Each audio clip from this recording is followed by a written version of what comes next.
Mike Brown! Mike Brown! Mike Brown! Mike Brown! Go, Mike!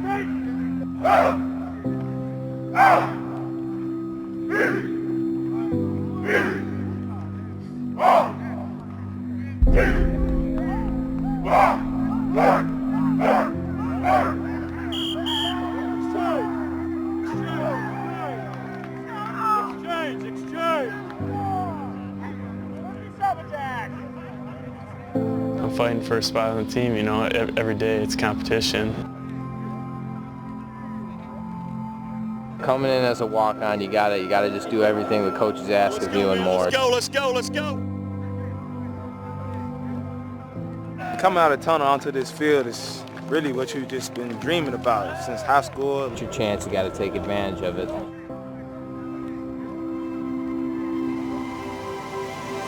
Defense on 3, 1, 2, 3, defense!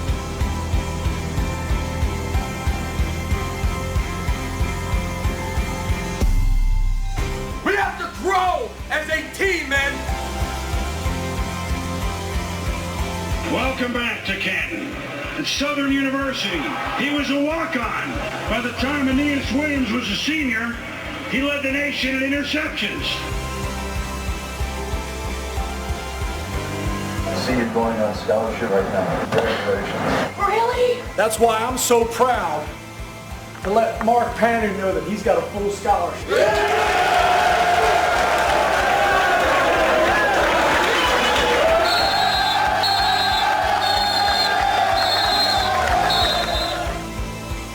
They work just as hard. You got to push yourself every day, every little thing you do. They sacrifice just as much, if not more. Some of the recruits you spend so much time on don't pan out near as good as that walk-on player. Baker Mayfield became the first true freshman walk-on quarterback in history to start a season opener in a BCS conference game. And he's what college football's all about. I didn't come here just to put the helmet on and stand on the sideline. I came here wanting to play.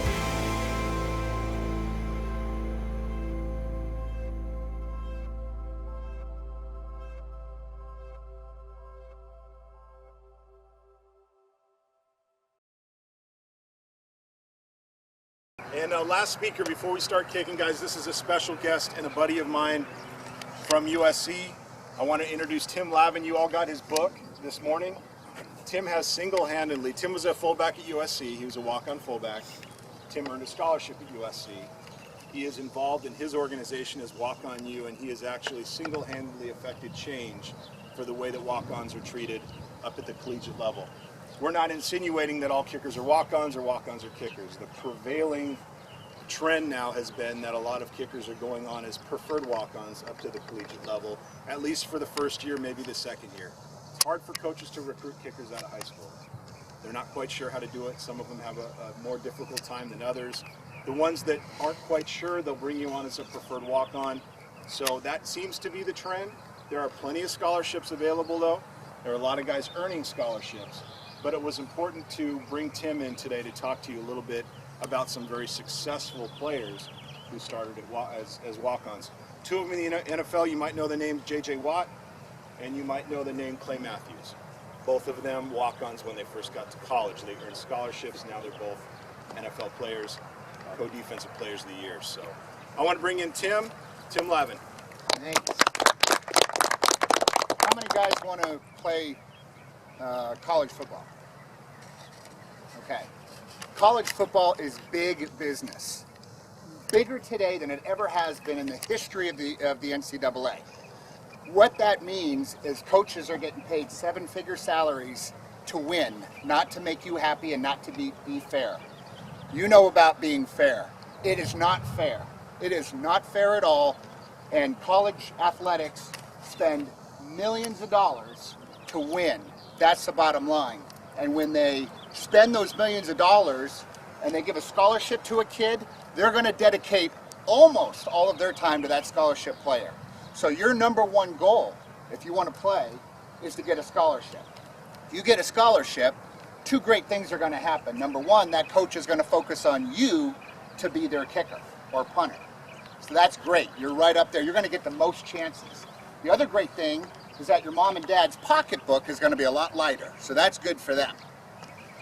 If by chance you don't get a scholarship, the world is not over. You can still seek your dreams at the collegiate level. You just may have to start off as a walk-on, and that means, you know, your folks are going to have to foot the bill there for a little bit.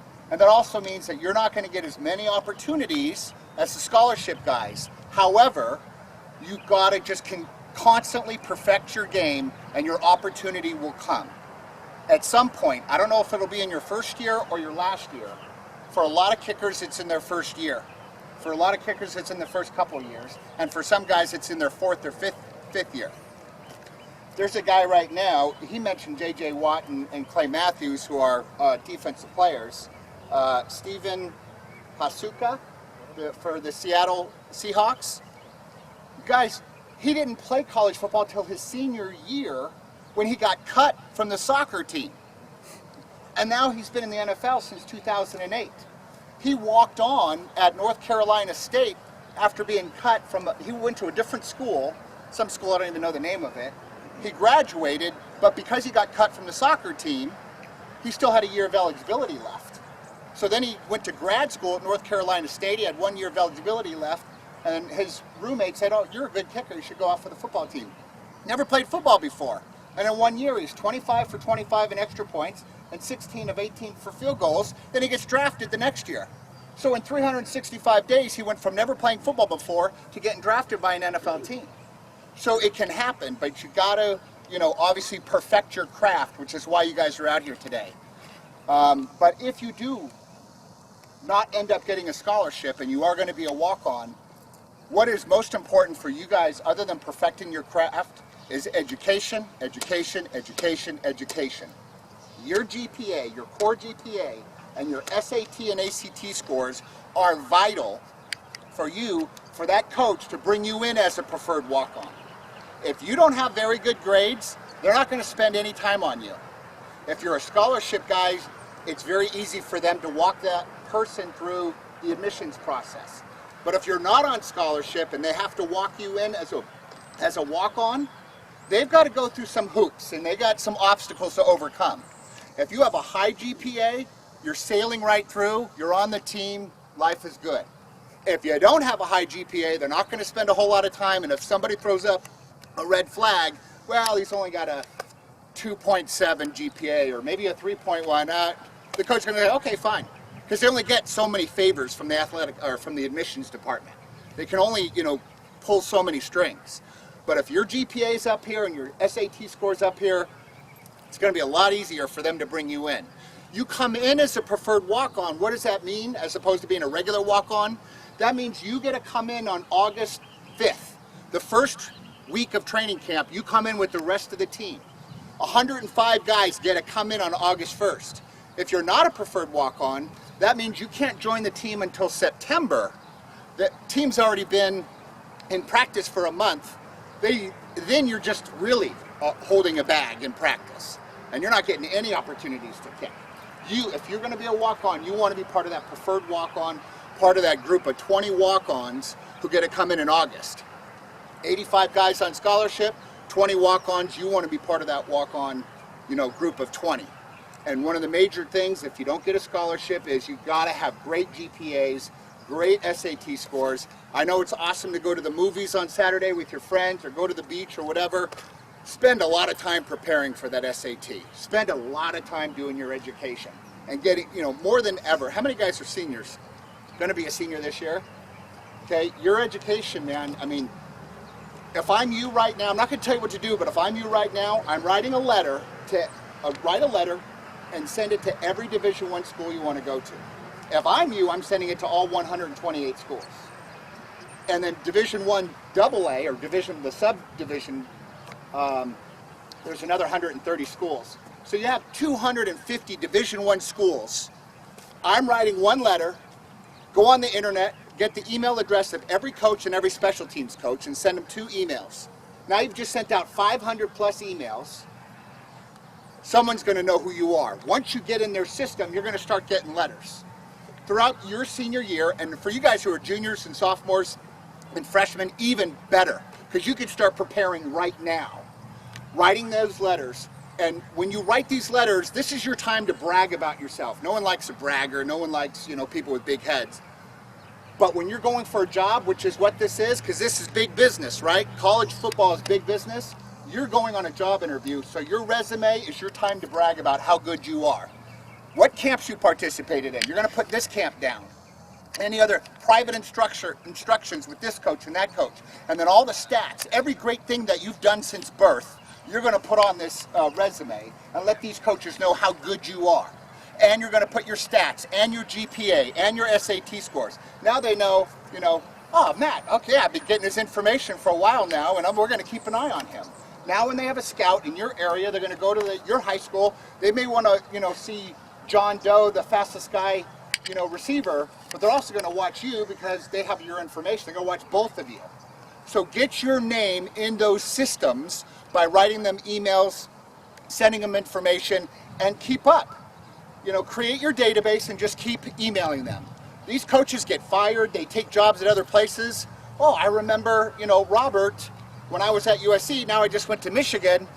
I was going to recruit you to SC, but now I'm in Michigan, I'm going to recruit you to Michigan. Who cares? If you're playing Division I football, that's awesome.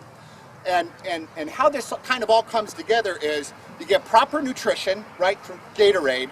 Get your film, what those guys just talked about, amazing. That didn't happen 25 years ago when I played. You had your dads up there with the VCR, the shaky VCR going like this, right? Now we have these very professional things.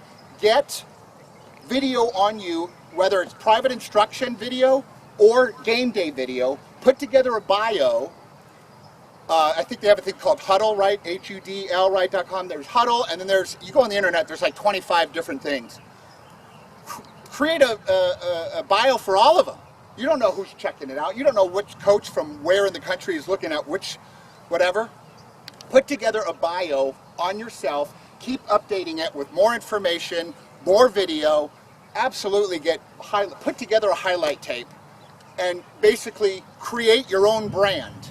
You are whoever you are, say your name, that's who you are, and you're going to put on video, you are the greatest kicker since, Janikowski.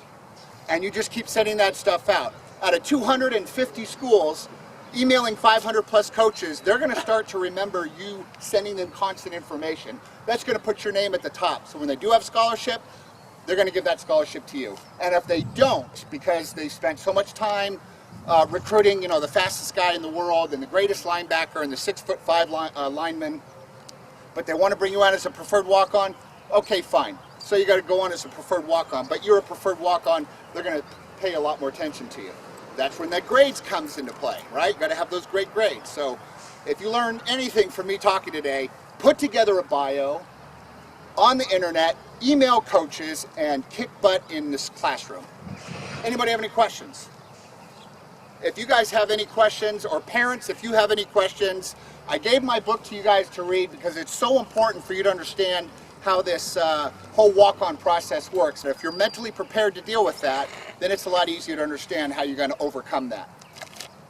All right, nice. Let's give Tim a hand, guys. Thanks, guys. Next, we're on the topic. The reason I wanted to make sure Tim was out here is there are guys that we've worked with who didn't want to play in college, and then by the time you're a junior and senior and you're really catching on, you do. So recruiting, the consultation is part of what we do. 85% of our seniors that we've worked with are all actively playing in college right now.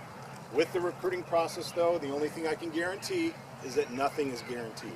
You have to do as much as you can, as early as you can. We're here to help you with that. But reading Tim's book, Tim's an expert on it. He knows, but it's something we want to keep introducing to you guys in case your goal is to play college. I know for most of you it is. So